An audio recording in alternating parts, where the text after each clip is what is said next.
Vijayashanti heroine గా చాలా సినిమాల్లో నటించింది.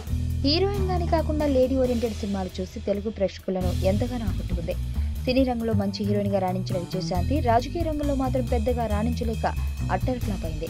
సినిమాని డైరెక్ట్ చేయడానికి డైరెక్టర్ ఉన్నాడు, కానీ పాలిటిక్స్ మాత్రం ఎవరికి వారే నడిపించుకోవాలి. అయితే సినిమాలో తన సత్తా ఏంటో చూపించిన విజయశాంతి రాజకీయాల్లో చాలా వీక్ అని తేలిపోయింది.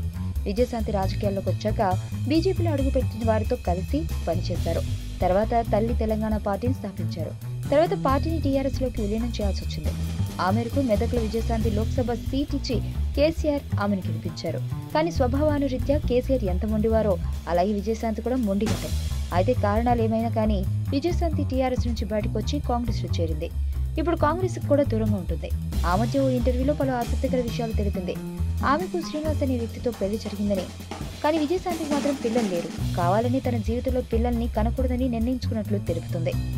ఎందుకంటే ప్రజాసేవకు జీవితం అంకితం చేయాలనే దృష్టిలో పిల్లల విషయాన్ని పక్కన పెట్టినట్లు తెలిపారు. కానీ ఆమె అంతత్యాగం చేసిన రాజకీయాల్లో మాత్రం ముందడుగు వేయలేకపోతున్నారు. ఇక విజయశాంతి ఇప్పట్లో పాలిటిక్స్ లో దూసుకుపోయేలా లేదని కొందరు అంటున్నారు. ఫిల్మ్స్ చూసిన తర్వాత మీరు ఏమైనా మూవీ స్టోరీ ఎక్స్పెక్ట్ చేయగలుగుతున్నారా? ఇలాగా ఉండకుండా వేరేగా ట్రై చేస్తున్నారు. Spying on someone, okay, using some gadgets, spider ద్వారా మనిషిని చంపడం, లైక్ హీటర్ తో మనిషిని చంపారు.